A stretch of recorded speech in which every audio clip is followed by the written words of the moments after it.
YouTube! What's going on, guys? Welcome back to the channel. Got another reaction for you this evening. This is actually a pretty cool video that I've never seen before. SlappedHam put it out rather recently, I guess. It's 4 mysteries, 4 creepy things that actually took place on Halloween. So, tomorrow's the last day with SlappedHam for the 26 Nights of Horror. I figured we'd get this out of the way and then do another paranormal reaction tomorrow night. So, of theirs, obviously. So let's jump right into this thing, man. If you're new here, hit the subscribe button, hit the bell so you know when I upload. If you like the video, drop a like on it at the end. But other than that, let's see what they got for us, man. I'm kind of excited about this. I love anything true, fact-based, you know. And boom! How you doing? I'm Callan and this is SlappedHam. The following bizarre mysteries are sure to freak you out. So hit that subscribe button and get ready for more scary content, just like this.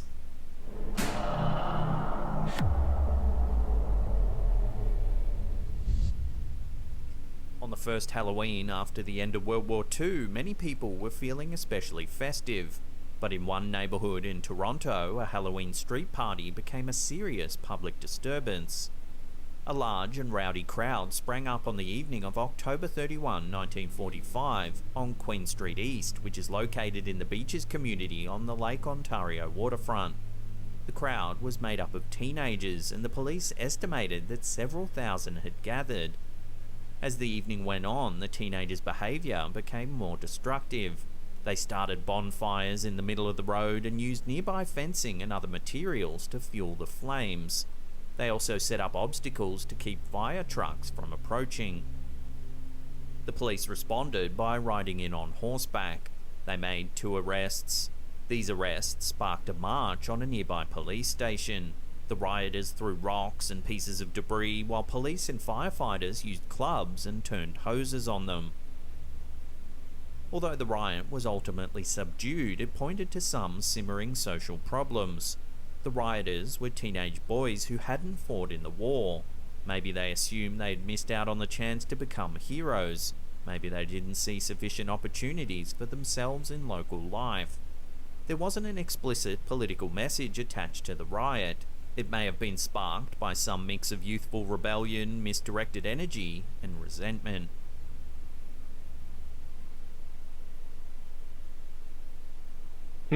That's kind of wild. Halloween is coming. Halloween is coming. Fresh merch. Papa? Yes, little Timmy? I heard SlappedHam has fresh Halloween merchandise. Why, yes they do, little Timmy. They've got aliens, cryptids, and this handsome skelly. Papa, can we get some SlappedHam merchandise? Oh, heavens no, little Timmy. We've been dead for years. Fresh merch. I like it. That's well done. Well done. Halloween night of 1963 was going by enjoyably at the Indiana State Fairgrounds Coliseum in Indianapolis. The main attraction was the Holiday on Ice show, which drew hundreds of people. At roughly 11 PM, just a few minutes before the skating show was set to end, a massive explosion turned the festive evening into a nightmare. The cause of the explosion was a leaking tank of propane gas in the concession area. When the gas interacted with an electric popcorn machine, the resulting blast of flame shot up 40 feet. The explosion ravaged the seats on the south side of the Coliseum, sending people and chunks of concrete into the air. What? After the explosion, 54 people died on the scene and 20 more later on. An additional 400 people were also injured. Witnesses compared the aftermath of the explosion to a disaster movie, except that the blood, flames and wreckage were terribly real. Only one person, the president of the company that supplied the gas, ever received a criminal conviction in connection to the explosion. His conviction, however, was later overturned by the state's Supreme Court. Survivors and victims wound up receiving roughly $4.6 million in settlements. Along with the issues it raised about criminal negligence, the explosion was a stark reminder of how no one wants a real-life horror in their lives. What should have been an evening of Halloween delight and escapism became a traumatic tragedy. $4 million in 1963. Holy Many of Harry smokes. Houdini's fans probably thought that he was superhuman.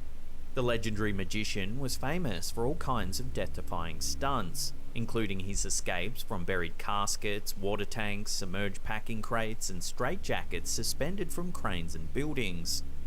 The way Houdini died was more mundane, though the events leading up to his death were still fairly mysterious. Late in the morning of October 22, 1926, Houdini was reclining on a couch in the Princess Theatre in Montreal. He wasn't in top form that day. Less than 2 weeks earlier, he had broken his ankle performing a stunt. Disregarding the advice of doctors, he refused to cancel subsequent scheduled appearances, including a lecture at the McGill University that brought him into the company of 3 university students. One of them, Sam Smilovitz, was sketching a portrait of Houdini as he reclined in the theatre. The other students, Jack Price and Jocelyn Gordon-Whitehead, hung around to watch and have a chat. The conversation turned towards Houdini's ability to withstand strong blows to the stomach. Unfortunately, the topic didn't remain theoretical.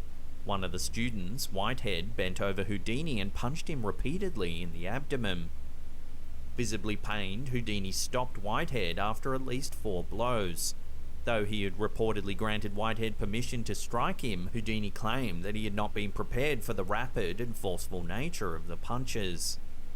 By that evening, Houdini was suffering serious abdominal pain, but he delayed seeking medical attention. 2 days later, a doctor diagnosed him with acute appendicitis and urged him to undergo surgery. Instead, Houdini performed in Detroit's Garrick Theatre. By that point, he had a dangerously high fever. At the urging of both his wife and doctor, Houdini finally submitted to hospitalization on October 25. Although he underwent surgery, his appendix had already ruptured, and infection spread throughout his entire body. In 1926, the antibiotics that may have saved Houdini's life hadn't yet been discovered. He died in the early afternoon of Halloween at the age of 52.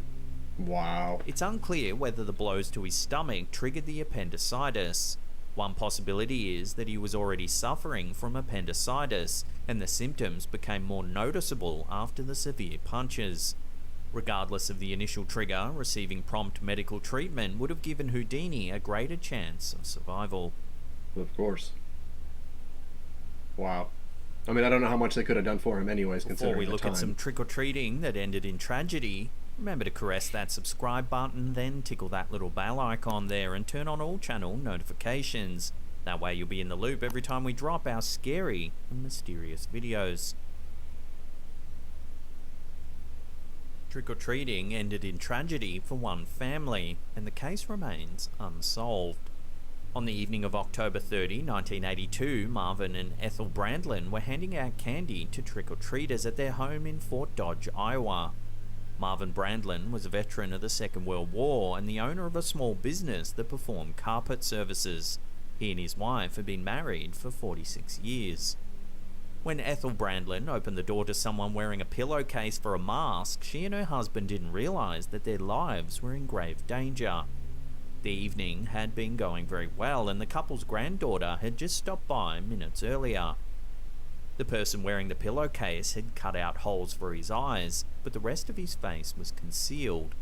When he threatened to shoot the Brandlins if they didn't give him their money, they thought at first he was just joking.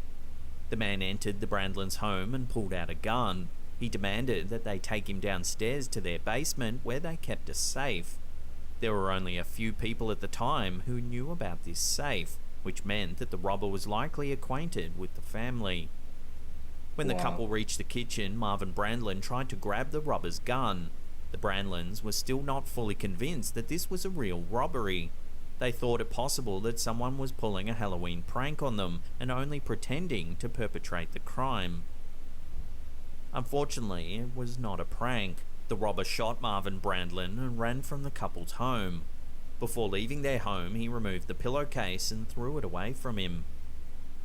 Marvin Brandlin wound up dying during surgery in the early morning hours of Halloween.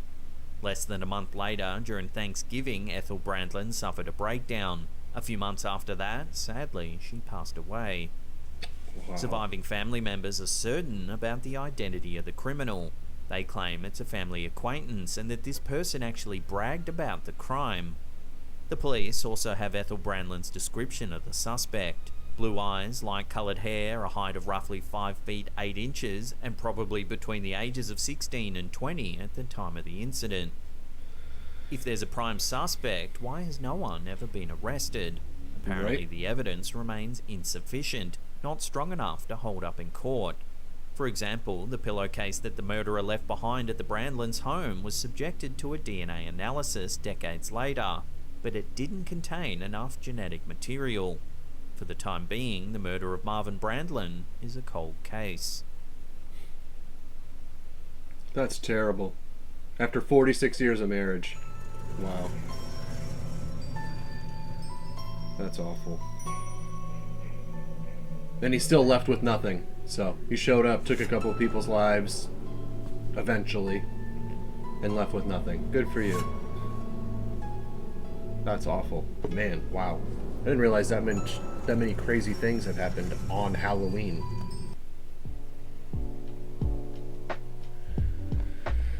Wow. That's crazy. I still can't get over the settlement amount for that year. That's nuts. I would love to know what that equivalates to in today's current, like, the value of that today, you know? I bet it's astronomical.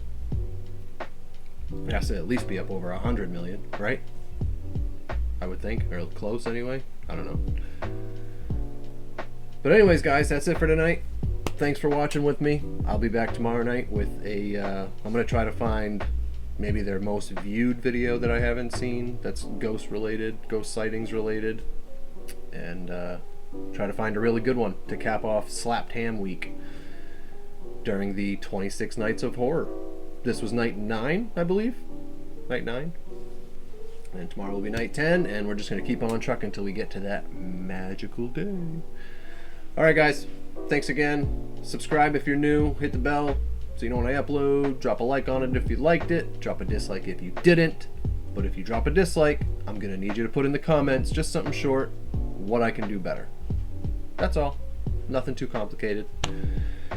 Other than that, you guys take care of yourselves, take care of each other, and I will see you tomorrow night in the next video. Peace!